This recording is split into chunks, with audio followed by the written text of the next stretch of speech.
So basically, when we started our podcast, How to Stay Married So Far, 101 episodes ago, we never imagined that we would both be sat opposite each other with an identical diagnosis of ADHD. Right. Wow. Wow. And now I was just diagnosed just a few weeks ago. Mark was diagnosed when? 4 months ago. 4 months ago. Yeah. And I have been discovering an awful lot about ADHD. I've been reading a lot, listening to a lot of podcasts, watching YouTube videos, and I just can't believe how so much of our brain diversity is probably what drew us together. Yeah, it's weird just listening to you say there that, because I keep thinking about this a lot. As soon as you get a diagnosis, you've only had ADHD, really, haven't you? You go into research mode, you go into analysis mode, you go into hearing other people's testimonies, you do all of that, and I totally understand why. And that's what I do in my job all the time. I go into things, I like to research things, I like to look into things, I like to look behind things. But when it comes to a mental condition that affects me, I don't want to know anything. And I want to know to the extent of, I've had the diagnosis, what are the broadest brushstrokes, and what, in a weird way, the reason I don't want to know and I don't want to research is not because because bless you, you're running around sort of sending links to this and that and the other. Bless you, running around. No, I don't mean it like that. I mean, I bless you as in I'm the exception, no, not you. Most people would do what you're doing, and it's kind of a sensible thing to do. But the reason I don't want to do any of that, and the reason I find myself not wanting to, is that I find, and I found this when I was originally diagnosed with depression, I find that what happens is it almost depersonalizes myself. So I become, all it becomes about is seeing what of me is in what I read, or seeing in what I read is part of me. And the process of losing myself increases.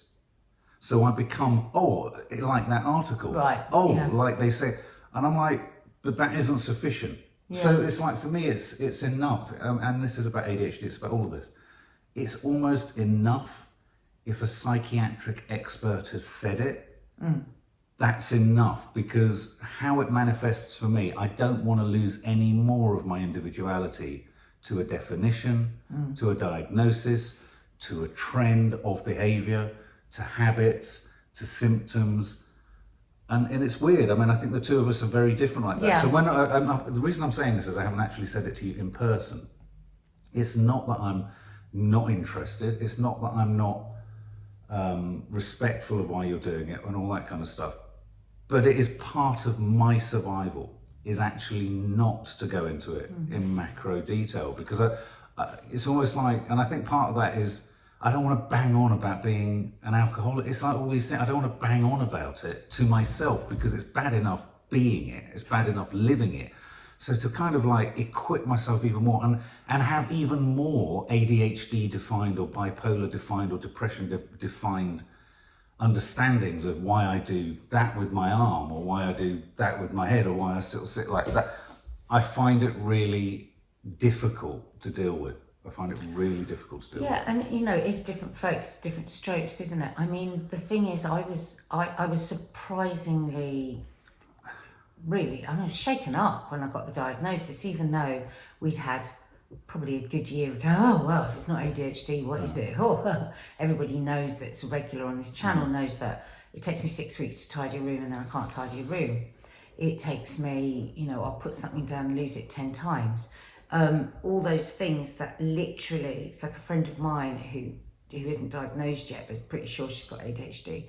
She said, I'm just so sick and tired of my head.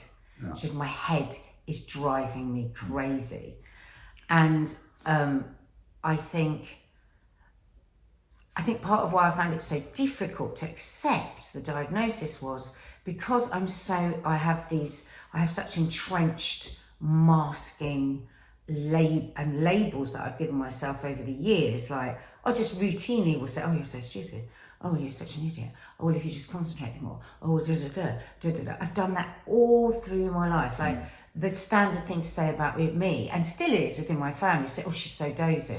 Oh, well, don't ask her, she won't be able to do it. So these multiple labels that I have had. That's within your extended family, because none of us think you're dozy. Yeah, but that my those labels that I got, I almost panicked when somebody said to me, there's a chance.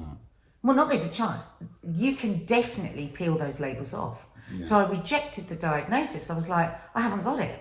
And my lovely assessor said, no, because she thought I didn't want ADHD, but my attitude was I didn't deserve ADHD. You didn't deserve an explanation. No, I am these things because I am very solid in that anxiety. Yeah. And to take anything any anxiety away from a person can actually give them anxiety. It's like, well, I mean, if I'm not stupid and if I'm not...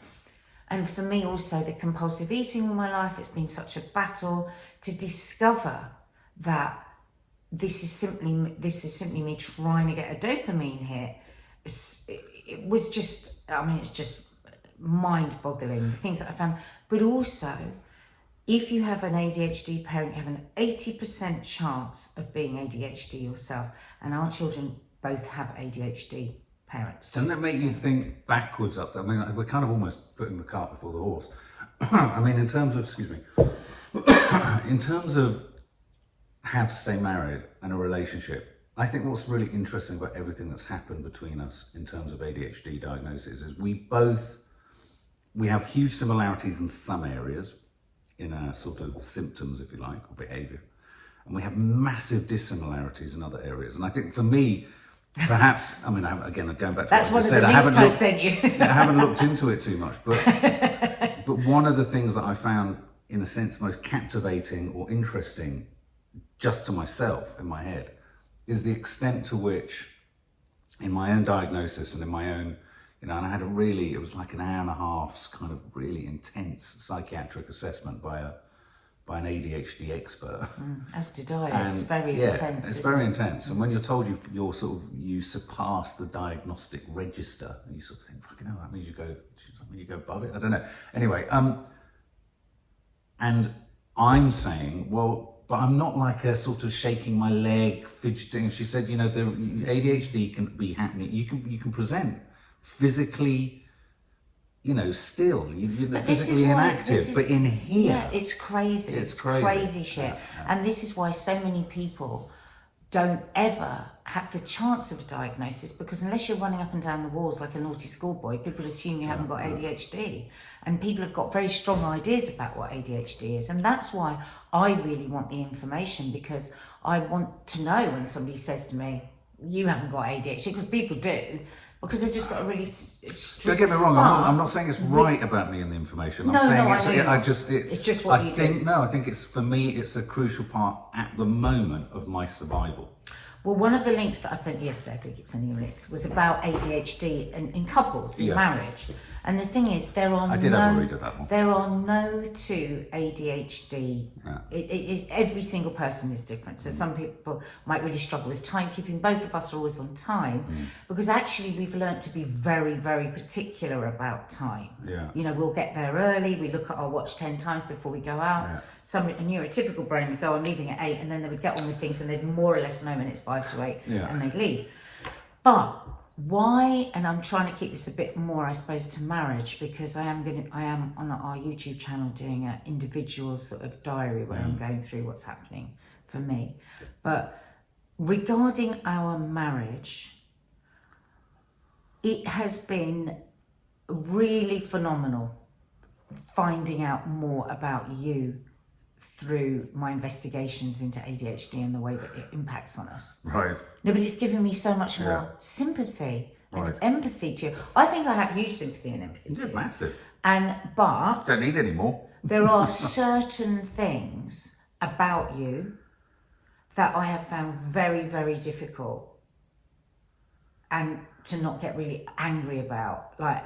I'm certainly not somebody who goes, oh, pull yourself together about depression or anything. No, not at all. I want to hear how you're feeling.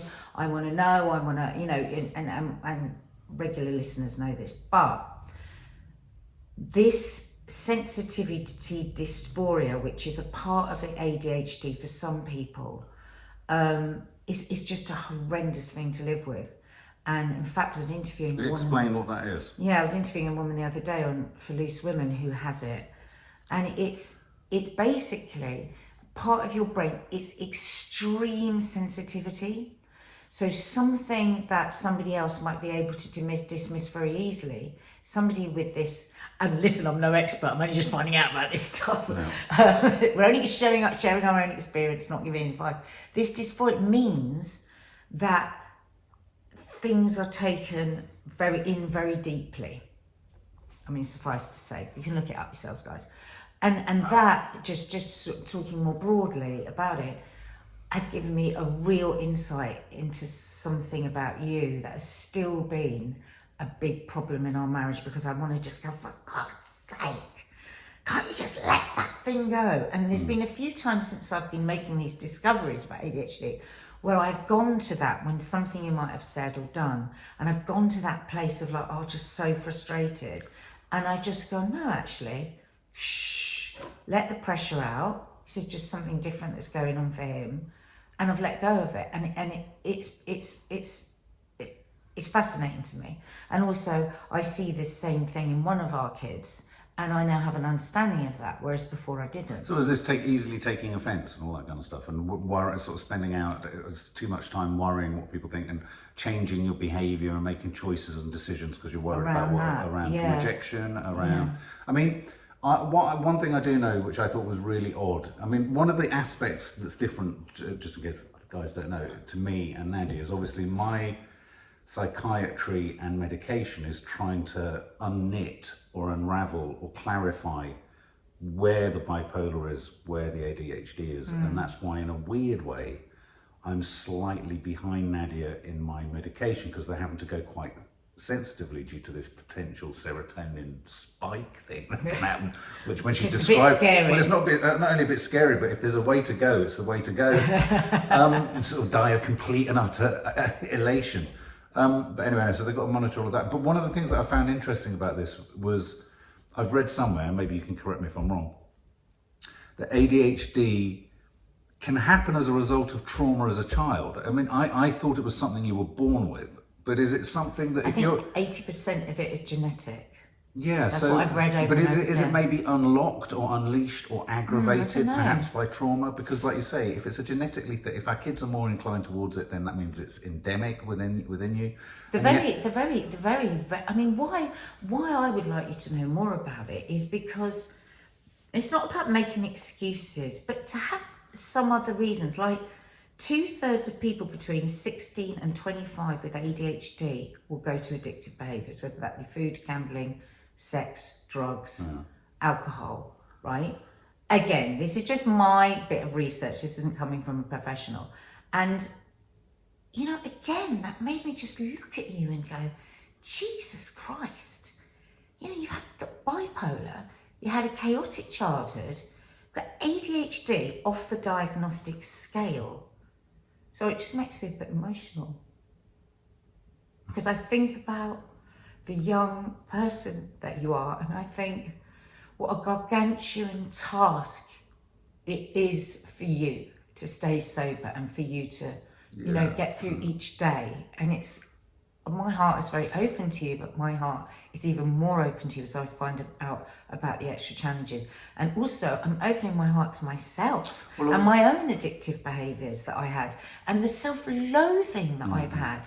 And like, to the outside world, I'm like, because a lot of my life I am very happy, but this diagnosis let me go to this sticky, dark bit in myself that I keep in a fucking box with a fucking lock and key because I don't want it to come out.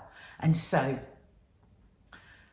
knowing this and letting myself off a bit off the hook, now not in every way, because of course some things that I've done and some of it is just because I've been a shitty person. But not all of it.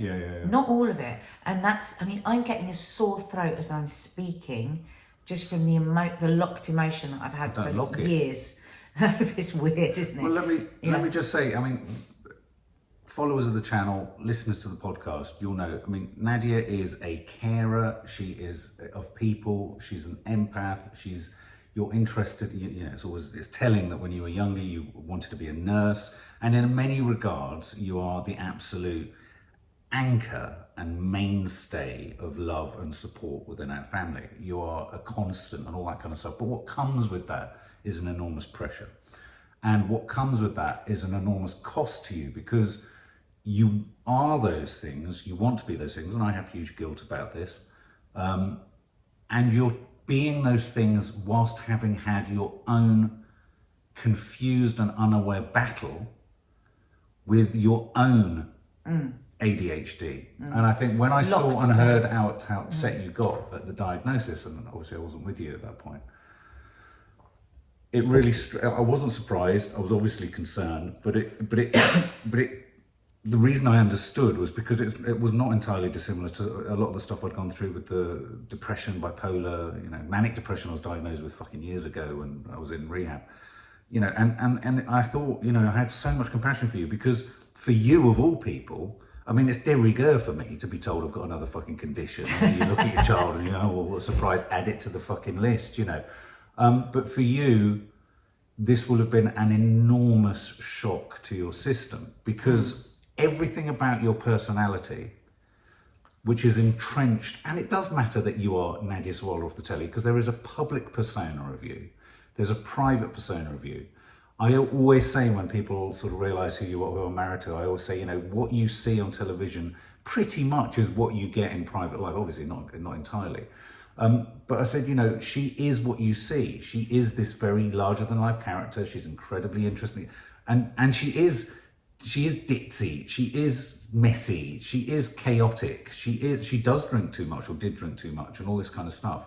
And I'd have thought for you, you've had to go through a mourning process, or the grief of losing so many parts, or not losing, but having almost the authenticity questioned of what those defining characteristics of you are. Because that's what for me became really difficult. It's like, well, what's me and what's this diagnosis? I don't. Do you know what? I did the first couple of days. Well, that's what I think you did when you were upset. I said to you, no, no, I didn't. It was never that. It was that it was simply that I had decided that I had multiple flaws, because I'm deeply flawed. Yeah. Because there is something just missing in me, that I'm lazy, that I'm this, that I'm all these things, and that's so entrenched it was really difficult to let go of them. They're like little rafts. That's what I am. But within a couple of days, I said to you, I think, does anybody with a neurotypical brain ever come down and go, oh, how much of my personality is because I've got a neurotypical brain, and how much of my personality is just my personality? That's not what I meant. And so I all the things that I am, I'm glad that I am. Do you know what I mean? I don't go, oh God, so when I'm this, because it's so enmeshed that it doesn't matter. It actually doesn't matter. No, but I remember you saying something that was really, really, I thought, so kind of mental illness, health awareness astute. It wasn't about mourning the loss. You've been understood by your family. You've been characterised by your family and friends as this type of person. And I remember you sitting on the sofa there, and you were crying, and you were saying something along the lines of, you were worried almost that you were going to lose those, that you were fraudulent, that you were going to lose those aspects, the positive aspects that have defined you. Because in all those sort of so-called negative things of chaotic and this and that is what makes you a wonderfully excitable person to be around, stimulating person to be around. And you were talking about, and I remember feeling this with my own diagnosis, this idea of, but what if none of those are really me? What if those aren't actually me? What if I take drugs, that those will be ironed out of me? If people understand me like that, and I've grown, and I know what you're saying, I've grown to love those flaws in me, because you're right. I mean, the big problem I have a little bit with all these mental conditions is, who hasn't got a bit of all of them? Yeah. And it's like Rebecca, who says to me, said, I hate that word neurotypical, because what does it mean? And also going back to this idea, and I think it's a really important aspect of how we came together. Both of us drinking a lot, and we had a brief conversation about this the other day, and I think Nadia really kind of, I really thought about it after you'd said it. I was the alcoholic, but Nadia was one of those people, sorry I'm talking about you in third person because I'm talking to these guys, but you were one of these people who it often happens with heavy drinkers or problem drinkers or someone who could tip into addiction. You would always park around you someone who was drinking worse than you. Yeah, And I've always been around somebody who's drinking. so you could always kind of look to your own behaviour and go, well, it's not as bad as that, or, you know. And because I wasn't the falling down the stairs, Exactly. like, ending up in bed with somebody I didn't know type, I was always like under the radar. Yeah. But I was using, all my life, I've used food, alcohol, working everything till the last minute, procrastination, other people's problems as a way to get my dopamine hit, which is what ADHDs are looking for. You're looking for the dopamine hit so that you can bam. That's why, you know, an awful lot of ADHD people, you'll give them a schedule, I don't know, for a week, and they'll start it in the last half hour before they have to deliver it, because we need that adrenaline to get the dopamine going. And that gave me a bit of a break. I was just like, okay, where I'm at is I'm just giving myself a bit of a break. I think what was really interesting for me is because I never, because you're a nostalgic person, you look back through your life a lot more than I do. And to sit for that long assessment, it is intense, isn't it? And just go, oh, right, we're starting with you at school. Oh, shit, okay. I'm looking back to when I was at school. And then I'm taken through with all these questions that I never look at, because I keep everything in a box down there. I'm not looking at it because now is who I am. Now is what I've made myself into. And to unpack all that stuff and go, shit, was kind of, you know, really upsetting.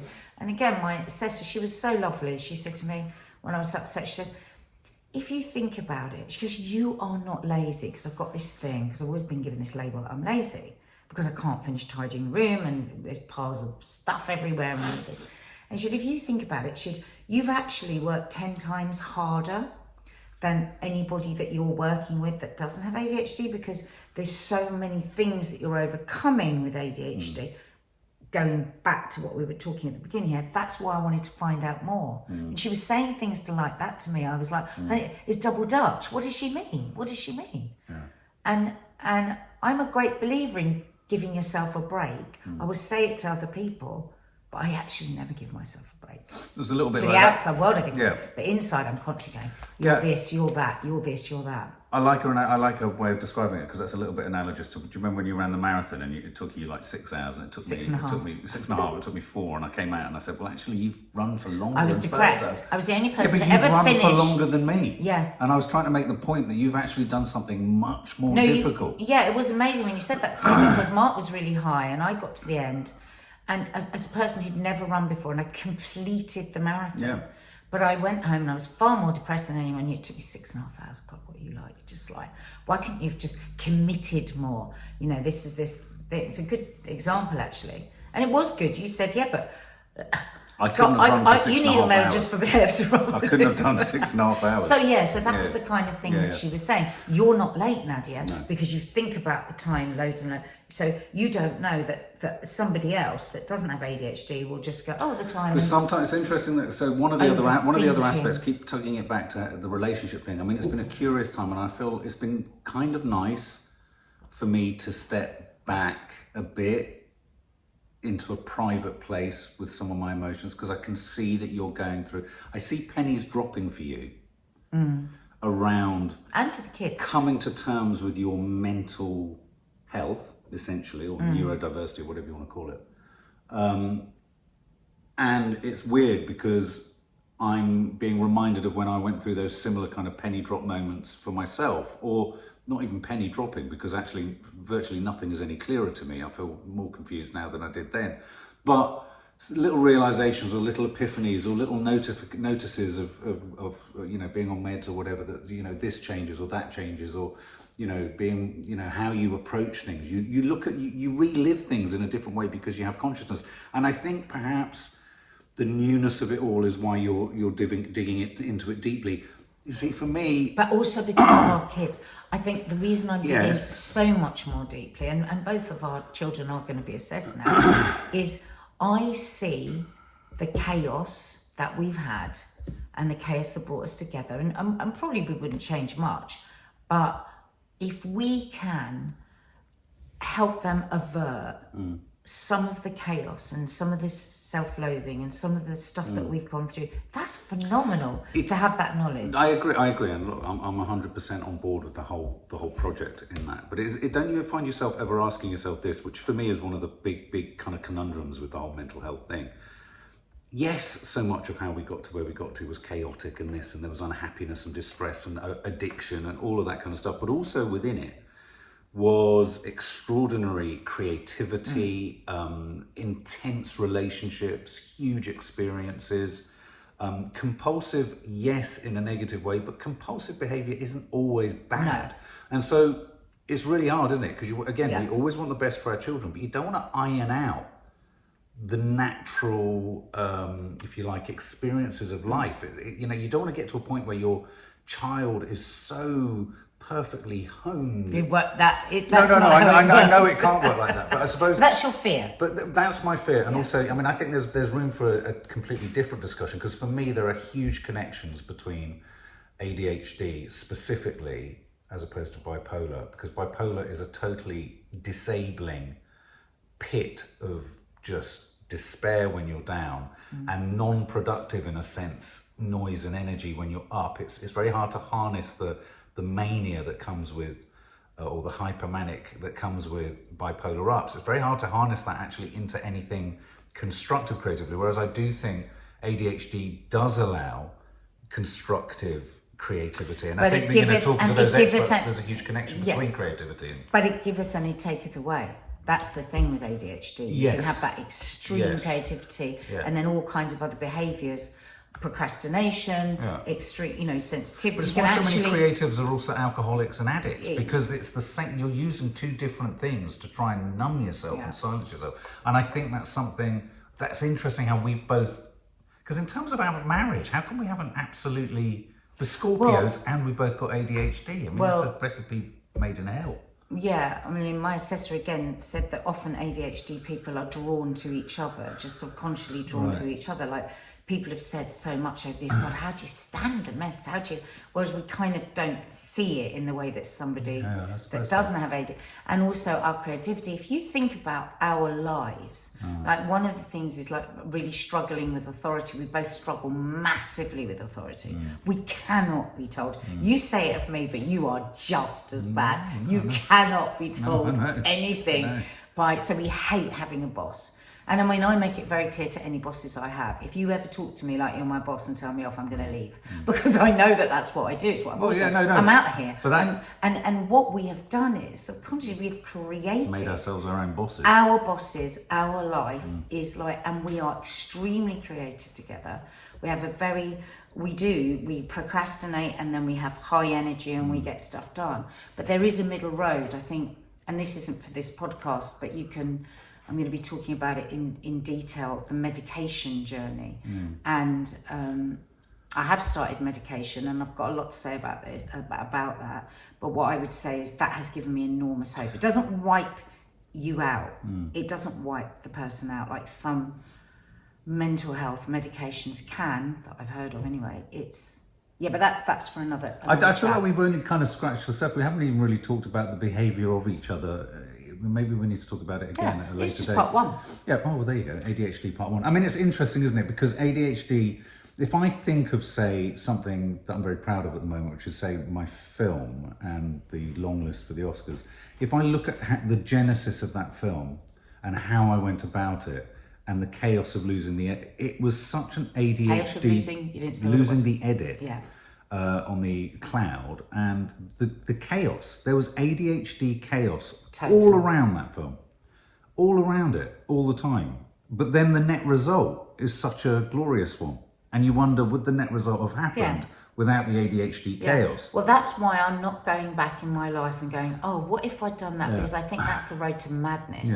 I'm thinking about, wow, to have a bit more clarity, to have a bit more focus, to not have the noise all the time in my head.